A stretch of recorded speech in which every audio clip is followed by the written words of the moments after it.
Oh, 5. Oh, it gives us the countdown. Ooh. We gotta get a little bit of a buffer here.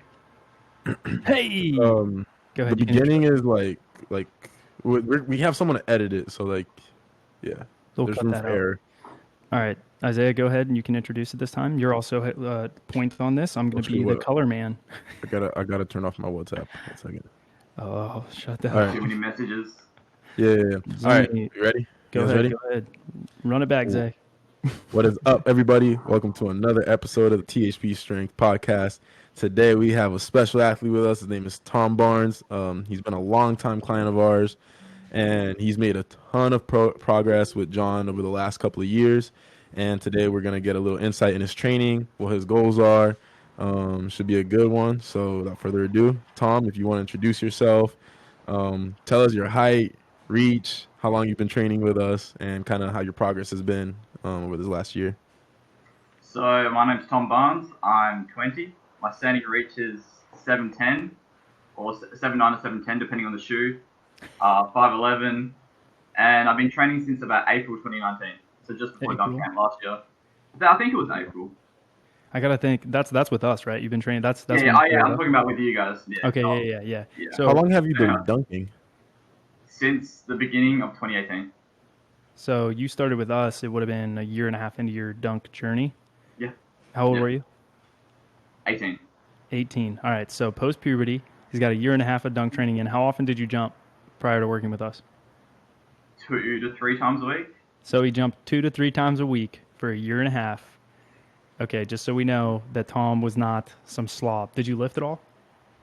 A little bit, but it was pretty terrible stuff. And Pretty terrible was this stuff. Still pretty terrible, Tom? No. when you say 2018? Was that like when you hit your first dunk, or was that when you just tried to just start training for it? I started training for it, yeah. Okay, when did you hit your first dunk? April 2018. April 3rd. April 3rd, 2018. So it took January, February, March, April, about 4 months of jumping 3 days a week. Talk about your knees, Tom. Talk about how bad, how shitty your knees were. Right now? Oh, Before. Before going upstairs. If they're bad now, that's not my fault. No. Going upstairs was painful. That's just getting up in the morning. Good. Yeah. I'm sure Isaiah knows. Did it feel like arthritis, like premature aging? Yeah, I felt old. You know, Isaiah used to walk up the stairs backwards because his knees hurt so bad. No. I would walk down the stairs backwards. Sorry. He walked down the stairs backwards, which is more impressive. More.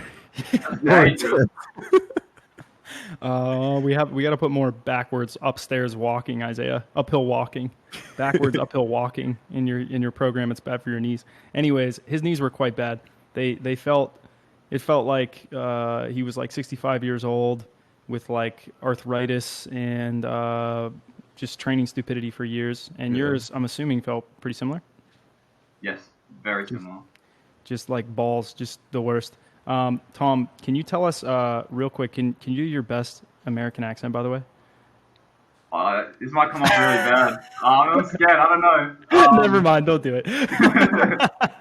All right. We'll actually get into it. Okay. So backstory here.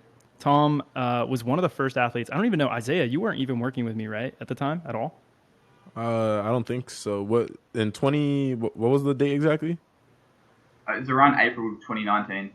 April of 2019. So you would know because you started with me. No, I was working with you.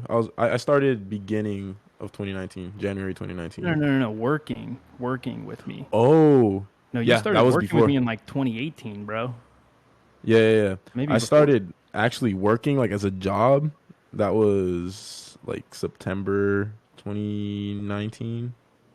September 2019. No. It would have been. It's fine. The point is, Isaiah was not working with me. I was writing Tom's programs separately, just like doing it solo. Tom, you found me? How'd you even find it? Did you just see the Instagram and you were like, yeah, this is the shit right here. This dude. How did you find it out? Did you see it through Isaiah's YouTube or what? I'm pretty sure it's through Isaiah. I saw him on YouTube and I saw him link you and I checked you out. You looked like you knew what you were doing. What was the part? Like what was like the final straw where you were like, this is the guy I got to go with over all these other Joe Blows? No. That's hard. Probably the fact that you knew stuff about knee pain, Oh, really? Yeah. like actually research backed, Yeah. not just oh yeah, I did this, it worked for me. I don't it'll have to work for you. Did you try sort of thing. anything else, or were we the first ones that you started with? You guys are the first program I've ever done. Wow, you got lucky. And- Yeah, no, yeah. I know people who've done lots of things, but I'm not going to say names, obviously. Yeah, don't do that. Don't do that. So Yeah. Tom comes to me, he's like, hey, I have knee pain. I'm like, yeah, I coach Isaiah Rivera. I'm going to use that as my selling point here, and we'll get your knees right, and we'll get you jumping higher. So comes to me. I think we had roughly 4 months before dunk camp, 4 or 5 months before dunk camp. When's dunk camp? Is it June or July? I think it's in June. Yeah, it was like 4 or 5 months though, right? Yeah. So he comes in to dunk camp, and he's like amped up, ready to meet everyone, freaking ready to test. I think, what did you touch at dunk camp? Do you know? See, this is the thing, right? Because you've discussed about the leaning vertex. The leaning vertex, the infamous leaning vertex. Yeah, and also I measured my reach there. I think I cheated it. I had 7.7. 7.7? 7.10. Yeah, it's 7.10 now. So I don't know. Okay, all right. So It's a bit whack. it doesn't seem like you grew. Did you? No. Yeah, you didn't grow. Oh, I don't think so. All right, so didn't grow. Leaning vertex. What did you touch? 11.1. 11.1. That's just for perspective. That's 3 inches lower than mine, Tom. You know that, right? How's that make you feel? Is yours 11? Inferior. No, I'm just kidding. You can do way more Wait. dunks than I can do. John, you haven't touched 11.4 officially. Though. What was that? Nah, you ain't The wrong. facts, I'm John. like- the facts don't care about your feelings. Facts don't care about your feelings, and you are correct. But you are 100% correct. But the You're point like is, you're like 11.3.5. I'm 11.3 and a half and a hair. Although after your last session, I feel like you would have blasted through 11.4. I think 11.4 is in the tank for sure. Yeah. But I suck at dunking, so who cares? All right, so Tom, now what do you think that you can touch? Actually, what did your vert go up by when you post tested at dunk camp? Do you know what you PR'd by? Or was that the first time you ever tested? You mean on the second day? Well, just in general. Had you ever tested prior to dunk camp? No. Oh, wow. All right, so you came in, tested 11.1, and I remember you jumping every day and me being like, you're an idiot, Tom. You're going to hurt your knees more. This is the opposite of what I taught you. And you did, what did you end up testing on the second day? Did you touch higher? No, I touched 11. 11 foot? Okay. I was tired though. Yeah, so you were right around that 11.1. What do you think you're at now? 11.6? Yeah, 11.5, 11.6. Ooh, did you actually, insane? have you tested yet? No. Dude, that needs to happen. So I think, Yeah. so when did you hit your first dunk after you started working with me? Or what was your best dunk? Maybe a windmill? Did you hit a windmill? No, I hit a windmill like 2 weeks of training with you guys. Oh, 2 weeks into. Yeah. And then once I saw that progress, I was like, yeah, these guys know what they're doing. So. All right, so you had what was the dunks you had before you started working with us? 360 off the lob. Really? That's actually, two-hand. It's all right. Nothing really. how too consistent were fancy. you? Oh, like 2 out of 10. 2 out of 10. 2 for 10. Yeah. Solid numbers. All right, and then what did you hit after you started working with us at dunk camp? What could you hit after 4 months? Windmill, 360 two-hand, off dribble windmill. And this is just at dunk camp? Yeah, sure, at dunk camp, yeah. Yeah, that's about it at dunk camp. So then, fast forward 1 year to this April, hitting the 1 year mark. What do you think your vert was, and what dunks had you hit it at that point? And now with obviously no knee pain, assuming you were doing the program appropriately, which sometimes you don't. Dunks, East Bay. That's a big one. Yeah, it's mainly just East Bay, and just the fact that I was jumping high off every dunk. Yeah. became What more would you say your consistent, like, consistency went from? no- 2 for 10 to what? uh, Well, just off in of general, like 360? all the dunks, what would you say you were at 1 year, or from year to the first year? Say end of training? for a windmill. Windmill was from like 1 out of 20. Now I'd probably say right now I'd hit it 9 like out of 10. Ooh. It was fresh, not like Okay, at all the end. right. I like that. That's insane progress. For perspective, you probably are jumping. I think you probably came in touching. If you were windmilling, what do you think you have to hit the windmill, Isaiah? 11, I would say. 11. Oh, maybe 11. I don't know if it's that high. 11-1, 11-2, I would say actually. You think? Yeah, because I was thinking. Dude, think about me off the dribble. I'm not touching 11-1 off the dribble. I'm just thinking from what I could do. Because I remember I Yeah, touched. but you have hands that are insurmountable to the norm, like to a mere. No, I'm talking when I was like 16. Like Okay, when I hit my first, or 17, when I hit my first windmill, I think I was touching 11-1 or 11-2. Mind you, this is also when I started dunking with two hands off the dribble for the first time as well. I could windmill off a lob. Okay. So I would say anywhere from I would say 11 feet, to be honest. I think 11. I think 11's fair. I actually would say a little lower because Berkey can do it. Well, he can touch way higher. But it's also how you windmill. Like I'm talking like a full extension. like windmill. You're bringing it up completely. Well, let me ask you this, Tom. What do you think you were touching when you came in? I actually remember I tried to make my own vertex test at home and touching on the rim. I think it was 10-10. Look at that. All right, so 10-10 comes to dunk camp. PRs his vert by 3 inches in the first 4 months and no knee pain. So, would have been May, June. If it's in July, I don't know if it's in July or not. Is it after the 4th of July? I think it's dunk camp. No, it's so it was June. 2 months. 2.5. 2.5 Yeah. months. Oh, yeah. Frick. Yeah, we're killing it. All right, so 2.5 months increases 3 inches in his vert, and your knee pain goes considerably down. And then you get to the 1 year mark, right? And your vertical goes from 11-1 to, what do you think it was after 1 year? 11-4, 11-3. All right, so 1 year in. Yeah. What does that put your vertical actually at with your reach? Right over 40? Yeah, it's over 40, low 40. Solid. What do you think it is now? 42? No, I think 44. My best. So you could touch day. 11. Well, so you're 7-11 is your reach? 7-10? 7-10. So 7-10. And that's okay, so 7-11 to 11-4 is 4. Mm-hmm.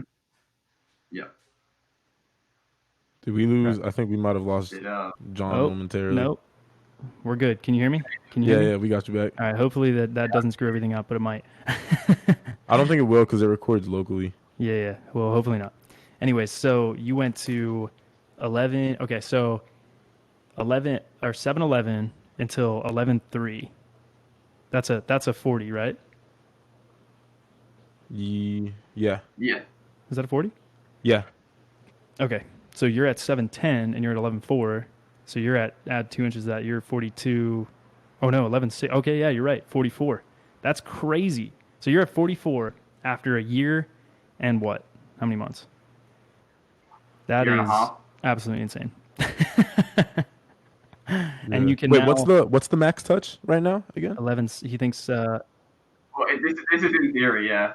it's not confirmed. 11-7? Feelings. He thinks 11-6 with a 7-10. 11-6. That's really good, bro.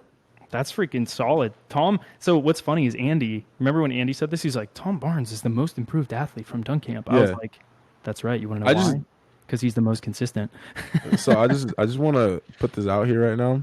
Hearing what your standing reach is and hearing how young you are and hearing what you're touching right now, you could be goated, bro. Pretty good. And he's obsessed, which we say this all the time. Tom, do you agree with this statement that the best dunkers are the ones that can suffer the most and are obsessed? Yeah. Usually, definitely. and they're correlated. You can usually suffer the most if you are obsessed. Yeah. No, but not like this is just speaking straight facts. Like you could actually be like a legit pro dunker competing with the best of them. Okay, if you had a package, Tom, what would you like? You were in a contest right now, and you had to pick whatever number of dunks. What would you do? With your allowed push-offs. Funny fact, I've never done a. Well, thank God. That's a stupid dunk. Hate them. Yeah. Oh. For anyone listening? How many dunks do I get? Is a 2 round? Yeah, let's go. Yeah, your Do first five rounds. dunks. You're going against Isaiah, not me, because I'm trash. Oh, I'd have one hander, two hander, throw in would be mine. Those are the only 3. Man, and maybe a windmill off the dribble. And a windmill. That's it. Yeah. What would you go with? Windmill, East Bay, What's your 360. consistency on East Bay? That's pretty risky, isn't it, for you right now? Yeah, I'd say 3 out of 10. 2 out of 10. Not bad. It really depends on the day and how. Have I ever fully tapered you outside of dunk camp? That's right, No. Tom. You want to know why? I know the feels. Because No contest? if you want to be great, you got to train more. If you can stomach training more, if you can suffer more than other people, you'll be better than them. That's why. That's a fact. So, let's go. I think, Tom, if you gained, assuming you were touching 11.6, if you gained 2 more inches of vert and then added double ups to your dunk package, you'd be set to like compete. To be honest, like double ups are easy points. Yeah. Do you think you could scorpion with the double up? yeah, you could scorpion. You could probably windmill over 3, double up X, East Bay over somebody, and throw in a regular East Bay off a lob. Tom's like, and then off the side windmill. You could probably learn that pretty well. He's and licking his chops. And then those are six dunk contest dunks right there. So Yeah. Do you think it's easier to East Bay off the double up or off the lob? double up. You get that push, bro. Yeah, but like double up over somebody took me a long ass time to learn. The East Bay, you mean? Yeah. Like East Bay double. I wouldn't know. Yeah, it's definitely harder, but like it depends how good you are at pushing off and stuff, and like. All right, I have some very serious questions for Tom. Tom, what was the hardest week of training that you can remember, or the most hellish day of training? What would it be? I feel like it might have been either one of the pull squat sessions. That was pretty painful. Recently? Or no, this was like at the start of the year. Yeah. And then there was also like the tempo ones. The 4 second lowers, 3 second lowers. Yeah. Yeah. All right. What in terms of the general days? How consistent are you with the general days? Be honest. Don't lie, Tom. What do you mean by Tuesday, general Thursday days? circuits? Circuit days. Yeah. How much do you hate them? It's just it is there, you know. 5 of them. All right. So have you ever? John, can you real quick? Can you talk about his like cycle of training that you write for him? Because like for those of you guys that don't know, Tom has kind of like me and John every day we wake up, answer WhatsApp, and then we program for everybody. And Tom, like it's like Tom and like Tucker Ayers, I think. Tom, Tucker, Cammy, Andrew Chabon are on the same cycle. They're on the same cycle, and there's like one more person, maybe. It's like John's mad scientist experiment. Like I look at their training, and I'm just like, yo, he's trying to kill him. Anytime he's like, I can't even do that. And like John, if he tells me to put somebody on, he'll call it the Tom Barnes cycle. He's like, oh, put him on Tom Barnes, and then I'm like, oh, I'm sorry, man, I feel for you. So John, can you talk a little bit about like why? Oh, I would love to. Yeah. All right, so basically, I can't push people. Well, I can push people as hard as I want, but generally speaking, people are soft. They're soft, delicate flowers that can't handle training volume, that love to bitch and love to complain. But there are the few, the proud, the Tom Barnes that come out and they just absolutely obliterate training. They do all the sprints, they do all the general days, they don't miss any of the tempo work. They understand why everything's in there, and they do it. And those 3 individuals right now, that I can think off the top of my head, Tom Barnes, Tucker Ayers, Cammy Colville, Andrew Chabon. Those are the 4 off the top of my head. And the reason I have them on the most recent cycle is because I can't program the cycles I put them on without other people going through much of the remedial or introductory work that you get in the first 6 months to a year. So if your training age is really poor, you can't do their training. You can't even handle it. And if you're not very resilient or you're not very injury, like not the opposite of injury prone, I guess you could say, like just resiliency, then I can't put you on it. So and you need good lifting technique as well. Yeah, you also need good lifting technique. So if you have good technique and you've done all the training previously and you're already getting you're talking about there are barriers There are plateaus that people hit, and then there are breaking through those plateaus and getting better, and then hitting training plateaus. Like you're training so hard and then you hit plateaus. And then there's what Tom does, which is like literally you say, pardon my language, fuck plateaus. I'm running through this wall like Mr. Kool-Aid man and just blow through that shit. Oh yeah.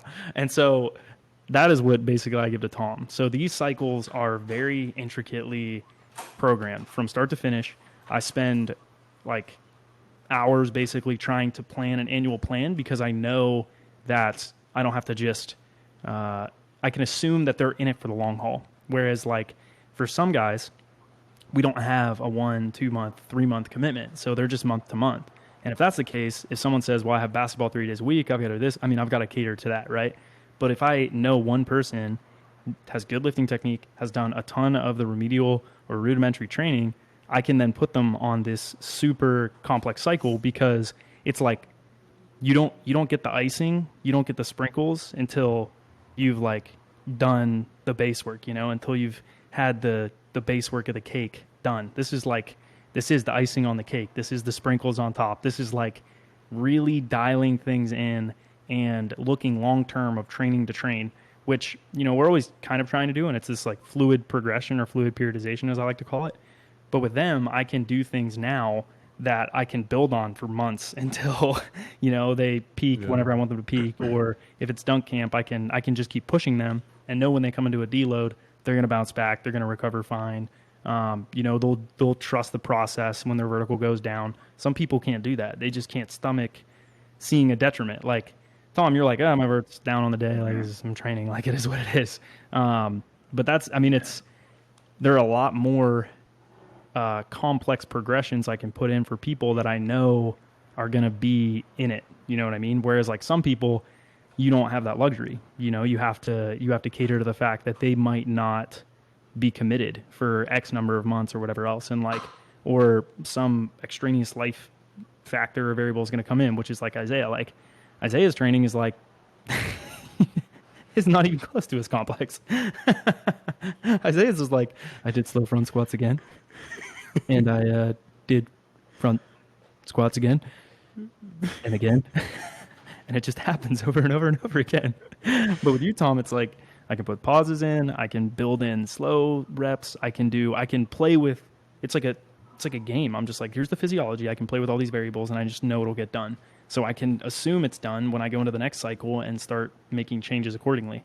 And obviously, like if your vertical is really starting to take a hit or something, but you've pretty much adapted like you should adapt because you don't really worry about one day down or anything else. I guess, what is your mindset when you see that like ridiculous week or like looking at how that's probably going to impact your vertical on Saturday when you have a session? Do you even care about it, or are you just like, I see the big long-term process, or what's your mindset? I just say adapt or die. Survive and thrive. But yeah, you gotta have the low days if you want to have the high days. Like you're not gonna jump your highest every session unless you're. I mean, no one does. Unless really. you're Isaiah, in which case you can just do it infinitely. But yeah, I mean, you're not wrong. Mortals like me and you and Jordan Kilgannon and John. I actually don't know if Jonathan Clark is like. I feel like he's pretty much always able to jump. Yeah, Jay Clark's that way too. Jay Clark is like that. But I will say though about that, it's not that we're jumping our best every session. Is that we've raised our floor so high that every session seems like it's like really good. But in reality, 45 days. Yeah, because I can hit 45, 46 on basically any day. But am I gonna jump 48, 49 every single day? No, that's a big ass difference. Like, and something I've realized about bad days is that inches actually like a small incremental amount of inches matters a lot. Like when you're having a bad day, it feels like you're jumping half a foot lower, but in reality, it's 2 inches lower, 3 inches lower. And I realized that when I actually played around with the Vertec, and I went on a day that I was feeling really shitty, and just jumping like doo doo, but I was touching 11-10, 11-10, yeah, 11-9, 11-10, and I was like, whoa, like that's the difference between a bad day and a good day. A good day is 12-1, right? A bad day is 11-10, 11-9. That's a 3-4 inch difference. So when you just got to raise your floor to the point where like you can perform. And I think that's what a good pro dunker is. It's somebody that's floor is very high. Yeah. So you can go ask them to jump city or dunk league 7 days a week or something like that, and like you're still gonna be able to perform. So I just want to clear that up. Yeah, I agree. I think when you get so good that your bad days are still amazing, that's when you're gonna start winning every contest in the world. Yeah, Which, and that's always how I've judged progress as well, is how good the bad days get. yeah, and for me, like I've noticed my bad days, I can actually get into it with enough time. You know what I mean? Like last session, probably the highest jumps I've ever had. Like I've never done a throw-in on 10 ever. Like Yeah. I've done it on like 9.8 or something like that, or 9.9, whatever that low ass LA Fitness rim was. And I sucked early on. Like I was like dunking on 9.6 and missing. And I was like, this is ridiculous. Like this is stupid. And then I just stuck with it and tried to like get my rhythm on and figure out where my spots were on the court. It was one of the first sessions I'd had on this like court, and the marks were way different. Once I got it on, I was like, oh, I'm good to go. You know what I mean? And then it was just like hitting everything. Once my timing was on, my rhythm was on, everything like that. So I think, there's that part of it too, where it's like, are you going to stay in the session long enough to where you finally start to hit your best dunks, and then you realize like, oh, I'm actually not jumping that bad. I just mentally wasn't all in it, or wasn't all there. So I think that also plays like somewhat of a role. But Tom, one thing I wanted to ask you. When you started working with me, where did you think you would be? Did you think you would be where you are now, or what was your expectation? I thought I'd be lucky to get a windmill, like being completely honest. I know that sounds weird, but like I thought I was kind of at my peak. You thought you were at your peak? Yeah, I thought like 1 year of training you're done, but I didn't really know much back then, so. Oh no, you're just getting started. I'm glad I was wrong. Getting started. What are your goals now? Like, what do you like? Yeah, like what are your goals, training wise, dunking wise? True. Do like weight room? As in, is that what you mean by training? Like everything, like how high do you, like how good do you want to be, your vertical, all that stuff. Like where do you? So Okay. You're 20. Think 5 years from now. Like where do you? Yeah, 5 years from now, where do you want to be? Yeah. That's long, yeah. I want to be a pro dunker. Yeah. But in terms of dunks I want to hit soon, maybe like a 360 windmill. Ooh, that'll be a good one. Yeah. Off lob. That's the top. That's your favorite dunk, or sorry, was the question? I was glancing at that on my phone. No, that's what I want to hit. Is that like Vince Carter? Like lifetime? Vince Carter style? No, the other way with the left hand finish. Okay. You're right left, correct? Okay, Yeah. okay. So you're talking about like that one right there. Yeah. So Tom, it seems like since last time we Yeah. talked, which would have been like the first dunk camp, like in person, or like whatever, face to face. What was your perspective of me after doing some of the training and then meeting me at dunk camp and then doing it for a full another year? Like, has your perspective of me, Isaiah, and the training changed? Like, what was your mindset approaching that? If you hated me and you were like, this kid sucks, he's annoying, I don't know why I trust him, that's fine too. No, I like you because you kind of say how it is. Like you don't sugarcoat it. No, I do not. Yeah. You like if your form sucks, you'll say. Yeah, I do. If your technique sucks, you'll say. Yeah, And I do. I wish your penultimate step was a little longer, but actually, you're one of the rare scenarios. You're like Travis. You guys like are just pogo sticks. We jump Justin Darlington. It's painful to watch. Yours is definitely more. It looks more elastic though. It's like more springy. You open up your penultimate step. Like your penultimate step keeps moving back, I feel like. Like you're starting your penultimate step closer to the foul line now, aren't you? Yeah, definitely. It's getting longer. I'm still kind of jumping into it. Do you ever work on it or ever think about it out of curiosity? No. So guys, there you have it. One of our best athletes doesn't think about technique. Isaiah did though, and he's better. I did though up to a certain point. Like yeah. Like I would say the first year I focused a lot on technique. But there was still some weird like technical elements that I would be really bad at, like having my feet super close together. And then there was COVID more. But that stuff that's rectified itself over time as well. So yeah. Here's a question for you, Tom. What have your strength numbers done and on the track? If what you've tested, what have you I mean, I feel like your track numbers were weird because you told me you ran something that was like insanely absurdly fast, and then I haven't seen you touch it too much. So I don't know what your track numbers are like, but specifically your weight room numbers. Where did you start with power clean and squat, and where are you now? Power clean, I can't even remember. I think I was just doing 40 kg, so kilos. 115. 115, yeah. And then squat is like 110 probably. Kg? Kilos. That was the beginning? Yeah, now it's 140. Was that Yeah. deep, ass to grass, or was that half squat, I thought? And then I yelled at you.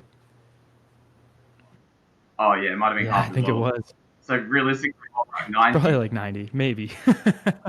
Yeah. But now you're doing 140. Good squats at 140. Do you just train out of your like garage or something? Yeah, Your my home home gym? gym. It seems like your dad is like super supportive of you. Yeah, He is? yeah, he is. What is his perspective on it? Like, what are Yeah. his thoughts? Is he like, this progress is crazy? Like, what has he thought? I mean, I don't know. It's kind of weird because dunking's not really a thing people do, right? Like, it's kind of a niche Real quick, thing. I am so sorry, guys. Yeah. My laptop literally just ran out of storage. You're kidding.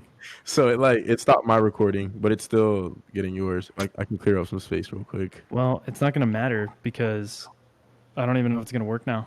We're going to have to just stop the podcast, Isaiah. It says your recording is uploaded from that point. All right, well, that's going to have to be the end of the podcast. I'm not even kidding. Oh my gosh. Can you stop the podcast, Isaiah, at least? I can stop the